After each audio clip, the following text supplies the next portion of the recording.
The next presenter would be Istvan Falka from Romania. I think he should be in the room. Yeah, he's coming.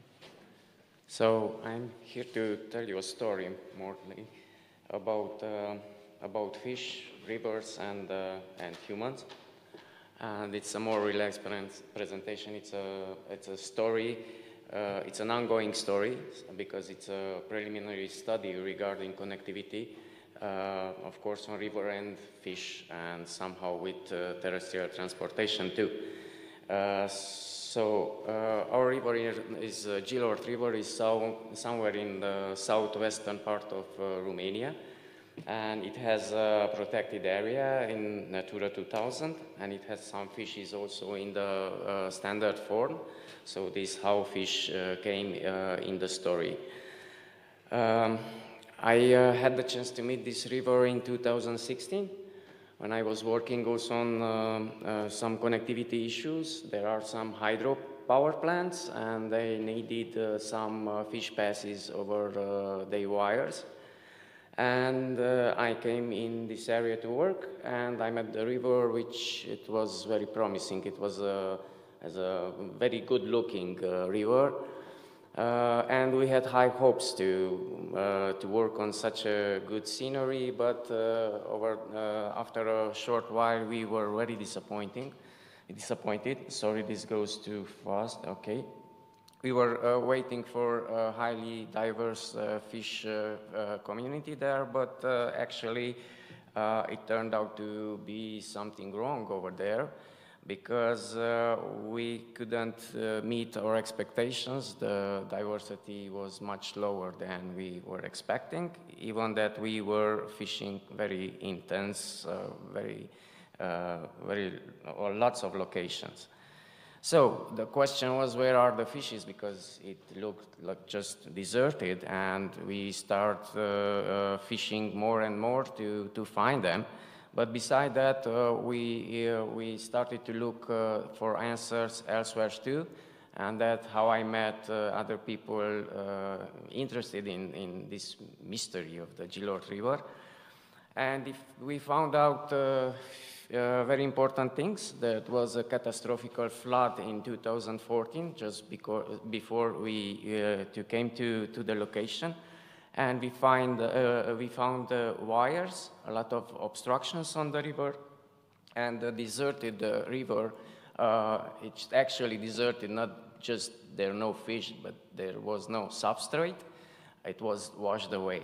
So we met a very complex situation. And we try to deal with it and to search and to do something with it through a live project. And we addressed all the problems that we met. The two main problems was connectivity, and the other one was the restoration of habitats for the fish.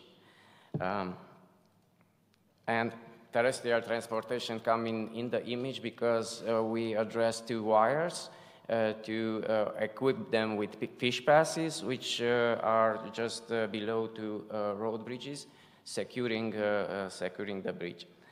Okay, what happened here? It was a flood.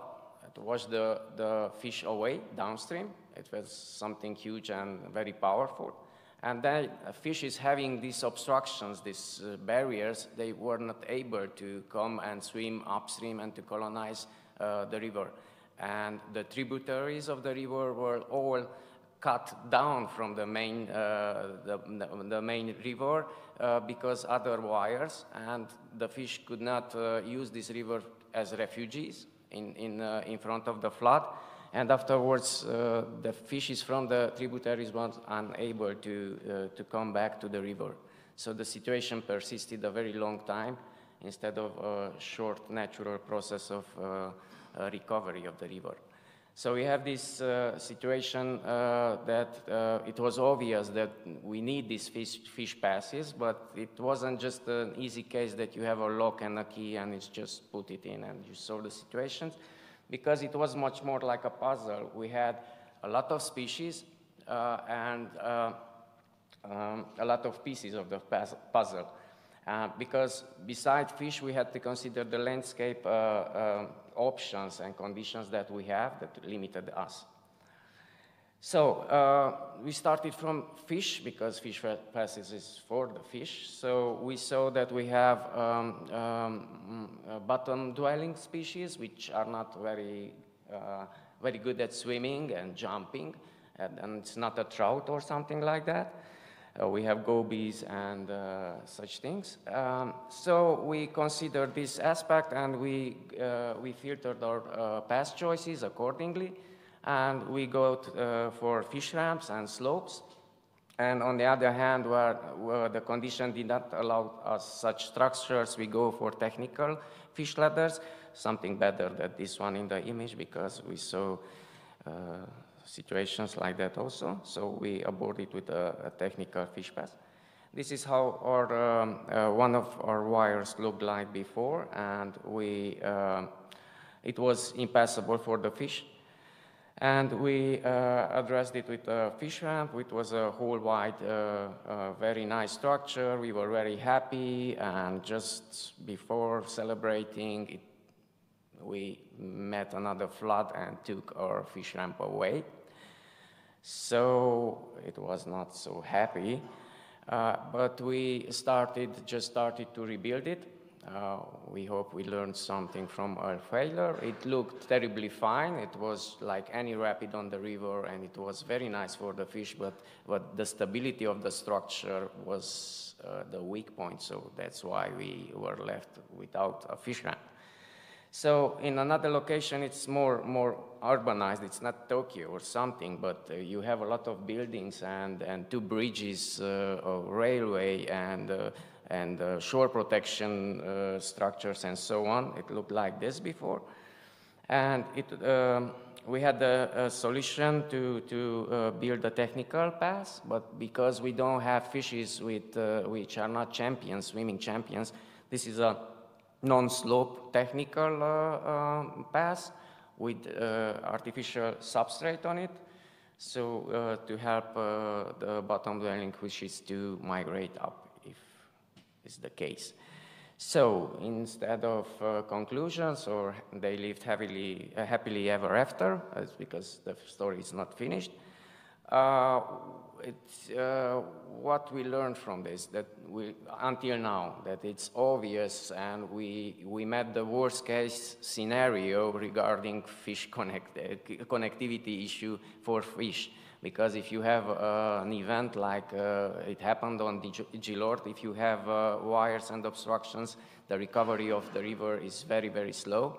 The importance of the tributaries, which can serve like refugee places in case of such events or pollution or whatever, if you don't have connectivity, the fish are blocked in this channel, and the flood will come and just wash them until they stop. So another thing that we learned is the fact that it can be a horror story to build a fish ramp on somebody else's wire. It's almost impossible. I don't know in other countries, but it's a horror story in Romania when you address this because of ownership and permits and so on. And it's just a mess. We imagined that, but it turned out we was lucky, I think. It's possible. We had a lot of support from authorities and stakeholders, and this part was okay, and it was surprisingly okay, and things just worked, but we didn't expect bureaucracy to attack in such a way. I'm the fish biologist, you know, so I was shocked by not getting the permits for monitoring the fish. It's a strange situation, and I'm not going to tell you a story now, maybe in a coffee break if you are interested. It's very crazy. So we were not able to monitorize our work and to make some fine adjustments in the construction phase because we were just waiting for the damn paper to be able to fish. That's why the story didn't have an end. It's an ongoing story. Now in a few minutes we are going fishing because we have the permits, and we are finally able to see the impact and hopefully the positive impact of building such structures and to have more fish and they to be able to colonize such rivers. Thank you.